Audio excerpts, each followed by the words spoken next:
Imagine a conscious contact with God so strong that no matter what you are doing or not doing, that no matter what your kids are up to or not up to, and that whether you've got the person of your dreams or they're just not cooperating, that you are happy, content, and at peace.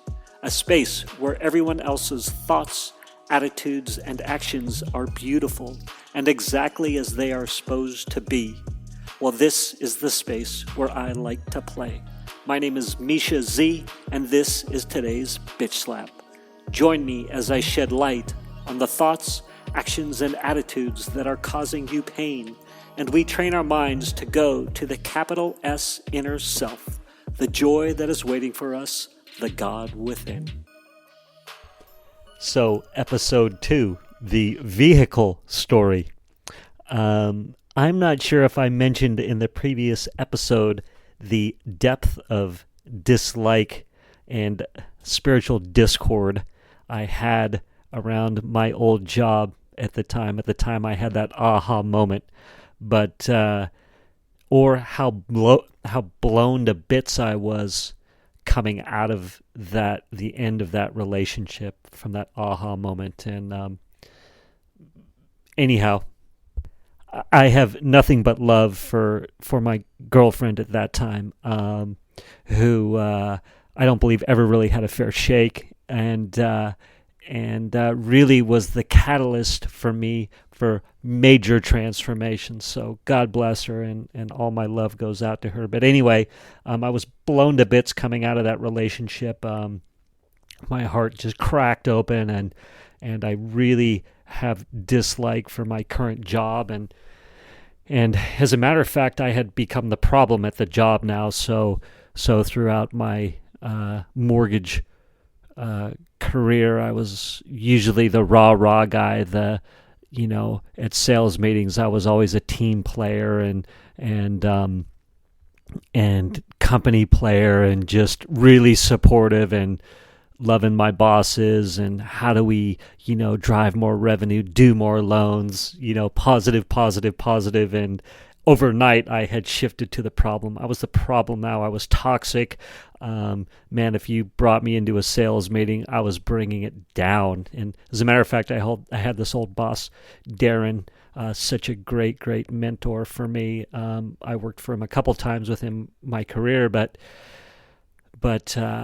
he said to me at one point, he goes, Mischa, if you believe in something, you bring so much energy and life and passion to it, which is awesome as a boss, because if you believe in what I'm doing, you just are in full support. However, if you don't like what's going on, you're the worst employee in the world to have, because you will use that passion that you have for evil, shall we say.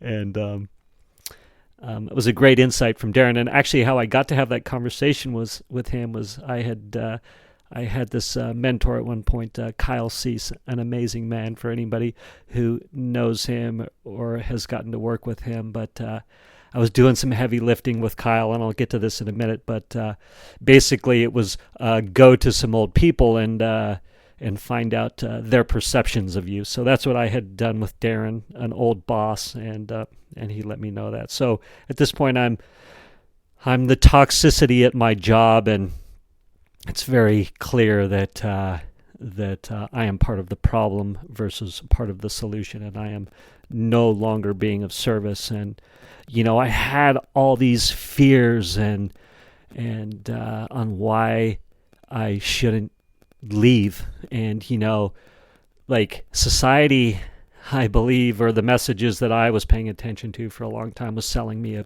bill of goods.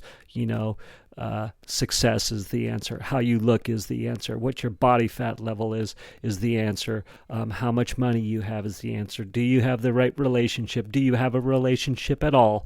I can go on and on and on, and there's literally billions and trillions of dollars supporting our ego and those illusions and that delusion. And if I choose to buy into it, which I have at many different points in my life, that's not, that message is is bad, right? The right pills, the right everything to fix the outside circumstances, everything to change using outside stuff to fix your insides, right?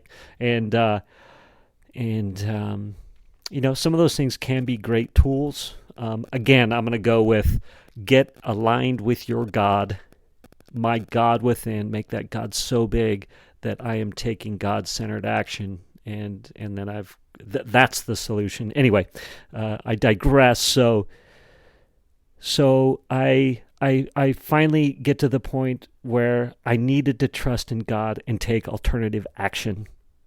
Right? I needed to trust in God and take alternative action. So I'm finally open-minded enough, and I meet this woman named Dawn Marie Gavin, who's an amazing woman, and I hope to interview her one day on this podcast. But she's got a couple of autistic who are now teenagers now, and she does amazing work in the autism field, and just the things she does and is up to and the passion she brings to it. Wow. But anyway, so I bump into Dawn Marie, and she's like, hey, Mischa, I think this guy Kyle Cease is right up your alley. You've got an open mind enough to maybe do some meditation and, go internal, and I think you'll really groove on Kyle Cease. So I jump on board with Kyle Cease, and I go all in, and I start doing some heavy lifting with Kyle.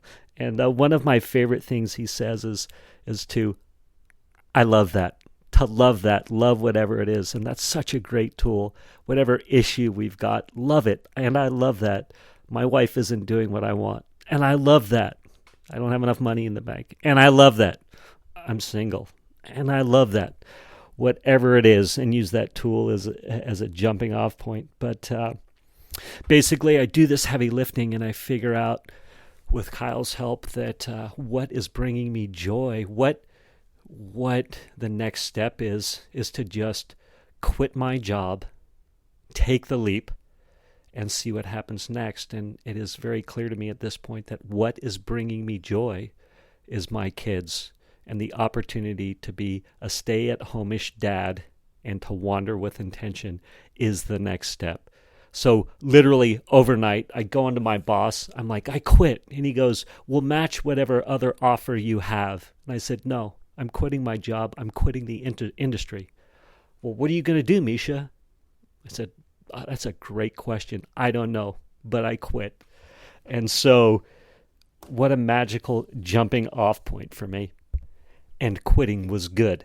I do want to say before I quit and getting to that point of quitting was, that heavy lifting was awesome, but I was being driven by so many fears, my self-centered fears, that self-righteous agenda, my egoic fears.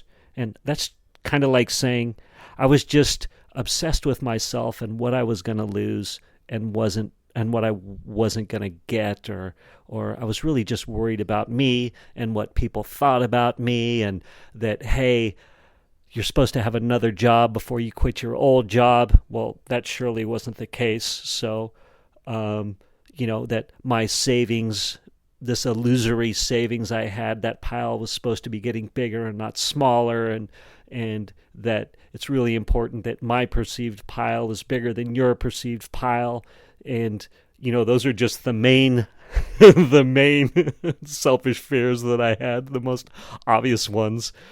There was plenty of other ones that I'll get into another day, but it was fairly clear that I needed to be trusting in God. So I did, and I did that heavy lifting. And basically, this is the strategy, again, is that I need to realize that I'm the source of my pain, right? That self-centered fear, that self-righteous agenda that's so strong and can be so subtle, right? And that's being validated by trillion-dollar economies. That's being validated by, insert person selling this solution here.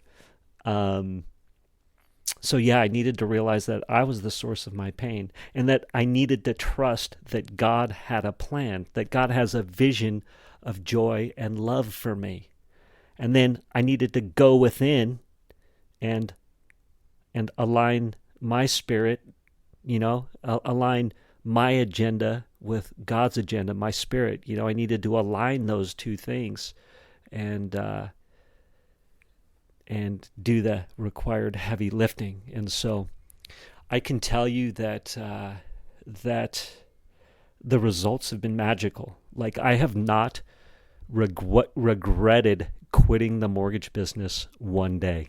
And I've been out of it for a good, 5 or 6 years now, or whatever it is.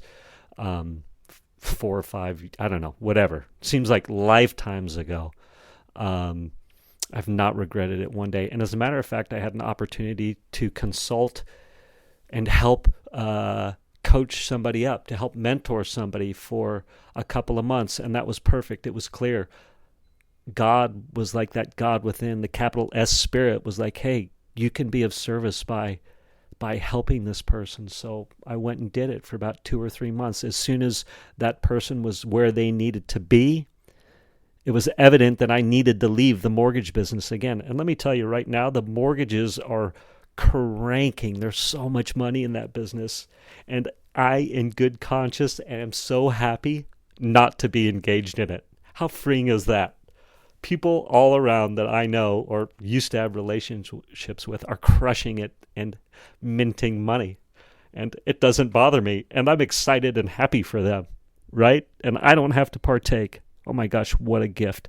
Also, I've got to start and stop some other endeavors along the way. I got to be a yoga teacher for a while, and I got to do that for fun. And as soon as my ego started to take over and I was worried about the money around it or about how big my classes were, I was able to quit and leave and be like, yeah, you know what? This is not God-centered anymore. I've learned what I need to learn, and I can now exit in good conscience. And so I've got to do so many fun things and start and stop, and oftentimes to the chagrin of others, to the chagrin of some friends, right? Leaping and starting and stopping things can definitely mess with other people's dispositions now and then, especially if they're doing things that they don't like.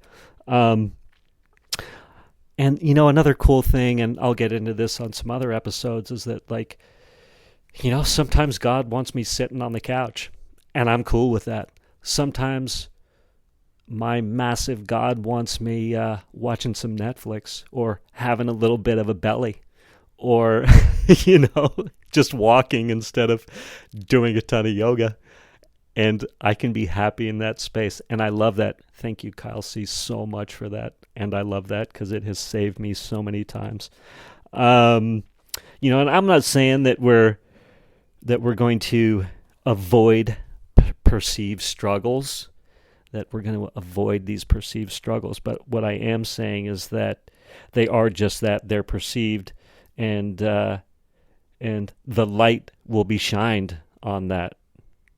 The light will shine on the fact that these are perceived struggles. And let me tell you, man, sometimes those struggles can feel real, but we can fix that. Thank you for spending time with me today. As someone who is committed to growth and service to this world, I so appreciate your willingness to come with me, go within, and serve our world through change. If you found value in this podcast and you know someone who can use this message, share this episode with them. Share it so our mission can be achieved one episode at a time. And of course, subscribe so you can hear more. And lastly, for more resources on what has helped me on my journey and can help you on yours, go to belove.media/resources. That's BELOVE.media/resources. Thank you again for listening.